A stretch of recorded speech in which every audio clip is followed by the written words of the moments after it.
በህይወት ዘመን ሁሉ ሳትረዳው ጉልበትህን አቅምህንና ክብርህን እያፈሰስክ ነበር። ይባስ ብሎም ይህ የሆነ እንደሆነ እንኳን የቁስል ህመም ልብ አላልክም ነበር። ቃላትህ ለማይገባቸው ሰዎች መልስ በሰጠህ ቁጥር የራስህ የሆነን አንድ ክቡር ማንነት ቆርሰህ እየሰጣቸው ነበር። አንተን ላለመረዳት ቆርጠው ለተነሱ ሰዎች ራስን ለማስረዳት በሞከርክ ቁጥር በስሜቶች ላይ ሙሉ ስልጣንና መብት አሳልፈህ እየሰጣቸው ነበር። ይህ ደካማ ወንዶች ፈጽሞ የማይማሩት ነገር ግን ጠንካራና ባለስልጣን ወንዶች ፈጽሞ የማይረሱት መራራው የእውነት ጣዕም ነው። አስተውል፣ ያንተ ትኩረት በነፃ የሚገኝ ርካሽ ነገር አይደለም። ትኩረትህ ማለት በባለቤትነት የያዝከው እጅግ ውድና ተወዳዳሪ የሌለው ምንዛሬህ ነው። ነገር ግን አንተ ይህንን ውድ ሀብት አንተን ለማዳን ሲሉ መንገድ እንኳን ለማቋረጥ ፈቃደኛ ላልሆኑ ሰዎች በነፃ እየበተንከው ኖርሃል። ይህንን እውነት ኒኮሎ ማኪያቬሊ ከ500 ዓመታት በፊት በሚገባ ተረድቶት ነበር። የሚከተል ልዑል ወይም መሪ እርሱ የሚወድቅ መሪ ነው ብሎ ነበር። በዛሬው ቪዲዮ ነገስታትን ከለማኞች የሚለየውን ጥበብ ትማራለህ። ይህ ጥበብ ቀዝቃዛ፣ ስሜት አልባና በስሜት የተሞላው ሰዎችን ችላ የማለት ጥበብ ነው። ይህንን ጥልቅ ሚስጥር አንዴ ከተረዳህ በኋላ ማንም ሰው በምንም አይነት መንገድ ሊቆጣጠርህ አይችልም። ህይወትህ በራስህ እጅ ብቻ ይሆናል።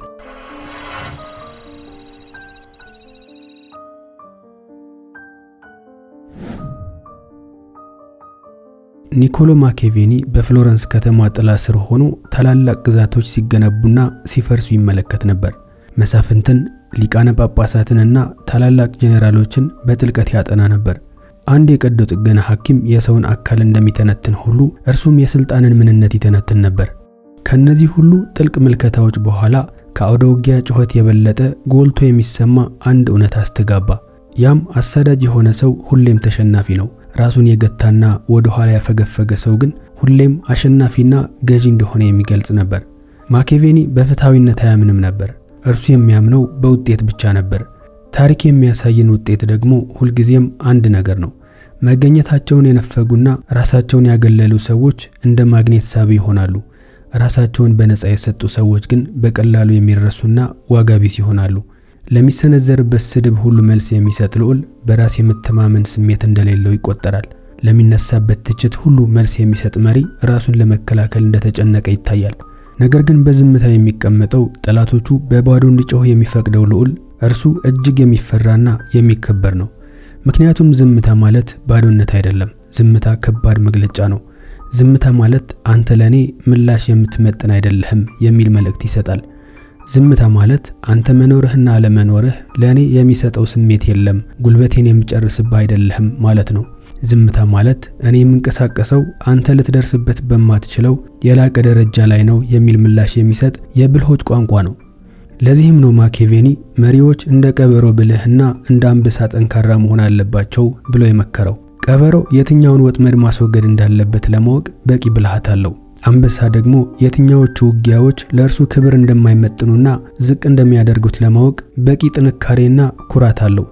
በዘመናችን ያሉ አብዛኛዎቹ ወንዶች ግን ቀበሮም አይደሉም፣ አንበሳም አይደሉም። እነርሱ ልክ እንደ ውሻ ናቸው። በሚያልፍ መኪና ሁሉ ይጮሃሉ፣ በሚያዩት እንግዳ ሁሉ ይተናኮላሉ። በመጨረሻም ያለምንም ጥቅም ራሳቸውን ያደክማሉ። አንተ ግን እንዲህ አይነት ሰው መሆን የለብህም። ስልጣንና ኃይል ጩኸት እንደማይወዱ ልትማር ይገባል። እውነተኛ ኃይል ጸጥ ያለ ነው። እውነተኛ ኃይል ራሱን አያደክምም። እውነተኛ ኃይል ራሱን አያስረዳም። እውነተኛ ኃይል ለምን እንዳደረገ ማረጋገጫ አይሰጥም። ኃይል ዝም ብሎ ይኖራል። እናም ዓለም ራሷን ከእርሱ ጋር ታስተካክላለች። የዝምታን ፍልስፍና በደንብ ስትረዳ ሌሎች ሰዎች በነደፉልህ የጨዋታ ህግ መጫወት ታቆማለህ። የራስህ የሆነ አዲስ ጨዋታ ትፈጥራለህ። በዚህ ባንተ ጨዋታ ውስጥ ደግሞ ብቸኛው የማሸነፊያ መንገድ ለምንም ነገር ስሜታዊ ምላሽ አለመስጠት ነው። ሰዎችን ችላ ማለት ስትጀምር በአእምሮአቸው ውስጥ ምን እንደሚፈጠር ላሳየህ። የምነግርህ የጨለማ ሳይኮሎጂ ጥሬ እውነት ነው። ለአንድ ሰው ዕውቅና መስጠትን ስትከለክለውና እንደሌለ ስትቆጥረው በዚያ ሰው አእምሮ ውስጥ ከፍተኛ ድንጋጤ ይፈጠራል። የነርቭ ሳይንስ ጥናት እንደሚያሳየው ከሆነ ይህንን ማህበራዊ መገለል ብሎ ይጠራዋል። ይህ ስሜት ደግሞ በአእምሮአችን ውስጥ አካላዊ ህመም ሲሰማን የሚነቃቃውን የአእምሮአችን ክፍል ያነቃቃል። ይህ ማለት ችላ ስትላቸው በልባቸው አካባቢ ህመም ይሰማቸዋል። በሆዳቸው ውስጥ የመረበሽ ስሜት ይፈጠራል። ከዚህ ስሜት ደግሞ ማምለጥ አይችሉም። ችላ ያልከው ሰው እያንዳንዱን ግንኙነታችሁን ወደ ኋላ እየመለሰ ይተነትናል። መልስ ይፈልጋል። የቱ ጋር እንደተሳሳተ ለማወቅ ይባዝናል። ምን አጥፍቼ ይሆን ብሎ ራሱን እየጠየቀ እንቅልፍ ያጣል። መቼም የማይልክልህን ሜሴጅ ይጽፋል፣ እንደገና ይደልታል። መቼም የማይካሄዱ ንግግሮችን በምናቡ ይለማመዳል። በአጭሩ አንተ የእርሱን ሐሳብ የምትቆጣጠር በምናቡ የምትመላለስ መንፈስ ትሆንበታለህ ማለት ነው። ይህ ሁሉ የሚሆነው አንተ ፊትህን ስላዞርክ ብቻ ነው። የሰው ልጅ አእምሮ ችላ መባልን መቋቋም እንዲችል ሆኖ አልተፈጠረም። እኛ የተፈጠርነው ለግንኙነት፣ ተቀባይነት ለማግኘትና ምላሽ ለማግኘት ነው። ለአንድ ሰው ይህንን መሰረታዊ ፍላጎት ስትከለክለው በእርሱ ውስጥ ከፍተኛ ፍላጎት ትፈጥራለህ። አንተን ለማግኘት የበለጠ ይሞክራሉ። ምላሽን ለማግኘት ሲሉ ባህሪያቸውን ይቀይራሉ። የራሳቸውን ዋጋ ይጠራጠራሉ። አንተ ግን ምንም ሳታደርግ ዝም ብለህ ተቀምጠሃል። አሁን የነገርኩህ ሜተድ ለጭካኔ ሲባል የሚደረግ ስልት አይደለም። አሁን የነገርኩህ የሳይኮሎጂ እውነታ የሰውን ስነ ልቦና አሰራር በሚገባ በመረዳት ስልታዊ በሆነ መንገድ የመጠቀም ጉዳይ ነው። ደካማ ወንዶች ትኩረት ለማግኘት ይለምናሉ። ጠንካራ ወንዶች ግን ትኩረትን በመንፈግ እንደ መሳሪያ ይጠቀሙበታል። የጎዳህን ሰው ችላ ስትለው የመዝጊያ ወይም የመቋጫ እድል አትሰጠውም። ለነገሮች መቋጫ ማግኘት ማለት ደግሞ መታደል ነው። እነርሱ ግን ይህ ስጦታ አይገባቸውም። ይልቁንም በስነ ልቦናዊ እስር ቤት ውስጥ ትተዋቸዋለህ። ለዘላለም እያሰቡ ለዘላለም እየተጠራጠሩ ካንተ ጋር ከተጋጩበት ጊዜ በባሰ ሁኔታ አንሰው እንዲቀሩ ታደርጋቸዋለህ። የስልጣን ቀዝቃዛ እውነታ ይህ ነው። ለአንድ ሰው የሚሰጠው ትልቁ ቅጣት በቀል አይደለም። ትልቁ ቅጣት ያ ሰው ላንተ ምንም እንዳልሆነ ማሳየትና ልክ እንዳልተፈጠረ አድርጎ መቁጠር ነው። አንተ ለኔ ዋጋ የለህም የሚለው ስሜት ከሰይፍ የበለጠ ይቆርጣል። በመጥፋትና በስልታዊ ማፈግፈግ መካከል ትልቅ ልዩነት አለ። ዝም ብሎ መጥፋት የደካማነት ምልክት ሊሆን ይችላል። ስልታዊ ማፈግፈግ ግን የኃይል ምንጭ ነው። የዚህ ጥበብ ትምህርት በአካል አብሮህ እያለ በስሜት ግን አለመኖር እንደማለት ነው። በክፍሉ ውስጥ ተቀምጦ ይሆናል፣ ነገር ግን ጉልበቱና ሐሳቡ ሌላ ቦታ ላይ ነው። ይመለከታል፣ ነገር ግን አሻግሮ እያየህ ነው። ይህ የምትተውነው ወይም የምታስመስለው ነገር አይደለም። ይህ ወደ ማንነትህ ተዋህዶ የምትሆነው ነገር ነው። ስትራቴጂካዊ ማፈግፈግ ማለት መገኘትህ የት መሆን እንዳለበት መምረጥ ማለት ነው። ራስህን በእያንዳንዱ ንግግር፣ በእያንዳንዱ ክርክር ወይም ትኩረትህን በሚለምን እያንዳንዱ ትንሽ ድራማ ውስጥ አትበትንም። ራስህን ልክ እንደ ውድ መሳሪያ ትጠብቃለህ። መሳሪያው የሚመዘዘው ድል እንደሚገኝ እርግጠኛ ሲኮን ብቻ ነው። አብዛኛዎቹ ወንዶች ሁልጊዜ በመገኘትና በመታየት ራሳቸውን ያደክማሉ። ለእያንዳንዱ የስልክ ጥሪ መልስ ይሰጣሉ። ለእያንዳንዱ መልእክት ወዲያውኑ ምላሽ ይሰጣሉ። ለእያንዳንዱ ትንኮሳ ምላሽ ይሰጣሉ። ይህንን በማድረጋቸው የተለመዱና ተራ ሰው ይሆናሉ። ተራ መሆን ደግሞ የስልጣንና የክብር ጠላት ነው። ሁልጊዜም የምትገኝ ከሆነ ምንም ዋጋ አይኖርህም። በራስህ ምርጫ የምትጠፋ ከሆነ ግን ብርቅ ትሆናለህ። ብርቅ የሆነ ነገር ደግሞ ሁልጊዜም ተፈላጊ ነው። ይህንን ጨካኝ በሆነ ጽናት ተለማመደው። ስልኮች ሳይነሱ ይለፉ፣ መልእክቶች ሳይነበቡ ይቆዩ፣ ሰዎች የት እንዳለህና ምን እየሰራህ እንደሆነ ይጨነቁ። አንተ የምትፈጥረው ምስጢራዊነት ከምትናገረው ከማንኛውም ቃል የበለጠ ኃይል አለው። ስሜታዊ ያለመገኘት ወይም ኢሞሽናል አንአቬይላቢሊቲ ማለት ለጭካኔ ሲባል ቀዝቃዛ መሆን ማለት አይደለም። ይህ የውስጥ ሰላምህን መግቢያ ፍቃድ ካላገኙ ሰዎች መጠበቅ ማለት ነው። ሐሳቦችህ፣ ጉልበትህና ትኩረትህ ቅዱስ ግዛቶችህ ናቸው። ብቁ መሆናቸውን ያረጋገጡ ሰዎች ብቻ ወደዚህ ግዛት እንዲገቡ ሊፈቀድላቸው ይገባል። ሌሎቹ ግን ግድግዳውን ብቻ ያገኛሉ። ብዙዎች ፈጽሞ የማይረዱት ሚስጥር ይኸው ነው። በሰጠህ ቁጥር እነርሱ ይፈልጋሉ። ባፈገፈግ ቁጥር እነርሱ አጥብቀው ያሳድዱሃል። አንተ እየጠፋህ አይደለም፣ አንተ ወደ ላይ እየወጣህ ነው። ከፍ ካለ ቦታ ላይ ሆነ ስትመለከት ከታች ያለው ጩኸት እየቀነሰ እየራቀና በመጨረሻም ትርጉም አልባ እየሆነ ይሄዳል። ሁሉም ሰው ቃላትህ አይገባቸውም። አብዛኛዎቹ ሰዎች ዝምታህ እንኳን አይገባቸውም። ምንም ነገር አይገባቸውም። ከትኩረትህ ገጽ ላይ ሙሉ በሙሉ ሊሰረዙ የሚገባቸው ሰዎችን መለየት ተማር። የመጀመሪያዎቹ ሰዎች ጠላቶችህ ናቸው። አንተን ለመጣል በንቃት የሚሰሩ ሰዎች ውድቀትን ይፈልጋሉ፣ ከጀርባህ ያማሉ። ፊት ለፊትህ ሲሆን ግን ፈገግ ይላሉ። ማኪያቬሊ እንዳስተማረው አንድ ልዑል ጠላቶቹን ማወቅ አለበት። ነገር ግን ላንተ ያላቸውን ጥላቻ አይተህ ምላሽ በመስጠትና ዕውቅና በመስጠት እርካታን ፈጽሞ ልትሰጣቸው አይገባም። ለጠላትህ ስትመልስለት እኩያህ ታደርገዋለህ፣ ታላቅ ታደርገዋለህ። ነገር ግን ሙሉ በሙሉ ችላ ስትለው ኃይሉን ትገፈውና ባዶ ታስቀረዋለህ። ሁለተኛዎቹ ሰዎች ተቺዎችህ ናቸው። እነዚህ ሌሎች የገነቡትን ነገር ለማፍረስ ብቻ የሚኖሩ ድምጾች ናቸው። እነርሱም ምንም አይፈጥሩም፣ ምንም አይነት አስተዋጽኦ አያደርጉም። አንተ ጨዋታውን እየተጫወትክ ያለ እነርሱ የተመልካች ወንበር ላይ ሆነው የሚጮሁ ተመልካቾች ናቸው። ለተቺዎችህ ምላሽ መስጠት አንተን ወደ እነርሱ ደረጃ ዝቅ ያደርጋል። ተዋቸው ይናገሩ፣ ይጮሁ። ያንተ ተግባር አለትን ሲፈረክስ፣ የእነርሱ ቃላት ግን እንደ ጭስ ተነው ይጠፋሉ። ሶስተኛዎቹ የጉልበት ቫምፓየሮች ወይም ኢነርጂ ቫምፓየርስ ናቸው። በቋሚ ችግሮቻቸው ማለቂያ በሌለው ድራማቸውና ማረጋገጫ በመፈለግ ጉልበትን የሚመጡ ሰዎች ናቸው። እንደ ጓደኛ ሆነው ይቀርበዋል፣ ነገር ግን በትኩረት የሚኖሩ ጥገኛ ተውሳኮች ናቸው። እነዚህን ሰዎች ምንም ማብራሪያ ሳያስፈልግ ቆርጠህ ከህይወትህ ጣላቸው። ለእነርሱ ምንም ዕዳ የለብህም። ለማይገባቸው ሰዎች የምትሰጠው እያንዳንዱ ምላሽ ከዓላማህ የተሰረቀ ጉልበት ነው። ለጫጫታቸው የምታጠፈው እያንዳንዱ ቅጽበት ከታላቅነት የተሰረቀ ጊዜ ነው። ኃያል የሆነ ሰው ሁሉንም ጦርነት አይዋጋም፣ ጦርነቶችን በጥንቃቄ ይመርጣል።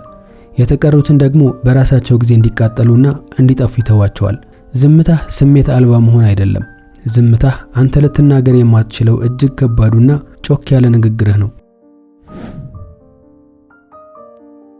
ሰዎችን ችላ ማለት ለመረዳት በጣም ቀላል ነው፣ ለመተግበር ግን ከባድ ነው። ስሜቶችህን ካልገራሃቸው አሳልፈው ይሰጡሃል። ስድቡ ይለበልብሃል፣ ንቀቱ ያቃጥልሃል። እያንዳንዱ የሰውነትህ ክፍል ምላሽ ለመስጠት ይገፋፋሃል።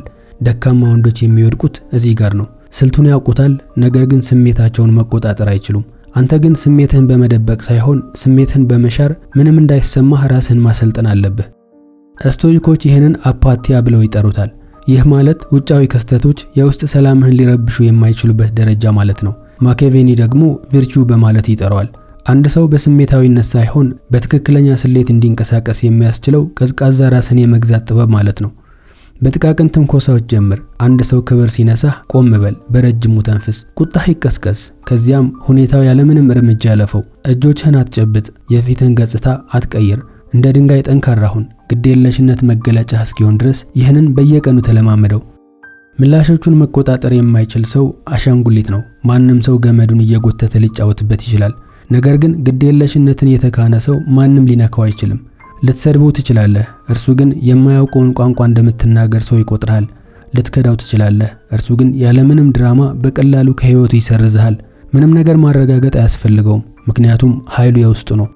ይህ ስነ ስርዓት በተፈጥሮ የሚገኝ አይደለም። በመደጋገም በመውደቅና በማያቋርጥ ሁኔታ ራስህን በማረም የሚገነባ ነው። የምትሳሳትበትን ጊዜ ይኖራል፣ ነገር ግን ራስህን በተቆጣጠርክ ቁጥር የበለጠ ጠንካራ ትሆናለህ። ከምላሽ ይልቅ ዝምታን በመረጥክ ቁጥር በመከላከያ ትጥቅህ ላይ ሌላ ጠንካራ ሽፋን ትጨምራለህ። በመጨረሻም ምንም ነገር ሊጎዳህ በማይችልበት ደረጃ ላይ ትደርሳለህ። እያንዳንዱ የሰው ልጅ ግንኙነት እንደ ቼዝ ጨዋታ ነው። አብዛኛዎቹ ሰዎች እየተጫወቱ መሆናቸውን እንኳን አይገነዘቡም። በስሜታዊነት ያለ ስልት ይንቀሳቀሳሉ እናም ይሸነፋሉ። የስልጣን መምህር ግን ምርጡ እንቅስቃሴ ብዙውን ጊዜ ምንም አለመንቀሳቀስ እንደሆነ ይረዳል ያውቃልም። አንድ ሰው ስልታዊ በሆነ መንገድ ችላ ስትል ቀጣዩን እንቅስቃሴ እንዲያደርጉ ታስገድዳቸዋለህ። ወደ አንተ እንዲመጡ ራሳቸውን እንዲያስረዱና ያንተን ይሁንታ በሚፈልጉበት ደረጃ ላይ ታስቀምጣቸዋለህ። በዚህ ጊዜ ተለዋዋጭነቱ ሙሉ በሙሉ ይቀየራል። በግንኙነቶች ውስጥ ለነገሮች ግድ የሌለው ሰው ስልጣኑን ይይዛል። ማሳደድ፣ ማስረዳትና ማረጋገጫ መፈለግ ስታቆም የመሬት ስህበት ማዕከል ትሆናለህ። ሌሎች በአንተ ዙሪያ መሽከርከር ይጀምራሉ። በንግድ ስራ ላይ በድርድር ጊዜ ምንም ያልተሰማው የሚመስለው ሰው ያሸንፋል። ተስፋ መቁረጥ ይታያል፣ ተፈላጊነት ይታያል። ነገር ግን የተረጋጋ ግዴለሽነት ሌሎች አማራጮች እንዳሉህና እንቅልፍ ሳታጣ ጥለህ መሄድ እንደምትችል ያሳያል። በማህበራዊ ደረጃዎች ውስጥ ደግሞ የሌሎችን ይሁንታ የማይፈልግ ሰው ይሁንታን ከሚለምኑት በላይ ከፍ ይላል። ሌሎች ትኩረትን ፍለጋ ሲሽቀዳደሙ አንተ ለብቻ ትቆማለህ። ሰዎች ያስተውላሉ፣ ሰዎች ይደነቃሉ። በተጨማሪ ማወቅ ያለብህ አንድ ነገር ሰዎች ያልተረዱትና ያልገባቸውን ነገር ያከብራሉ። ይህ ከፍተኛ ደረጃ ላይ ያለው የማህበራዊ ህይወት ቼዝ ጨዋታ ነው።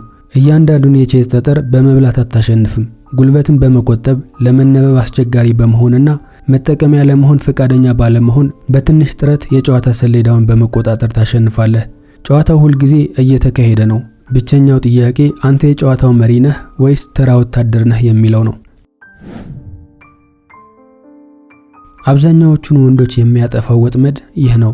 ሌሎች ስለ እነርሱ የሚያስቡትን ከመጠን በላይ ይጨነቃሉ። ንግግሮችን ደጋግመው ያጫውታሉ። እያንዳንዱን ቃል ይመረምራሉ።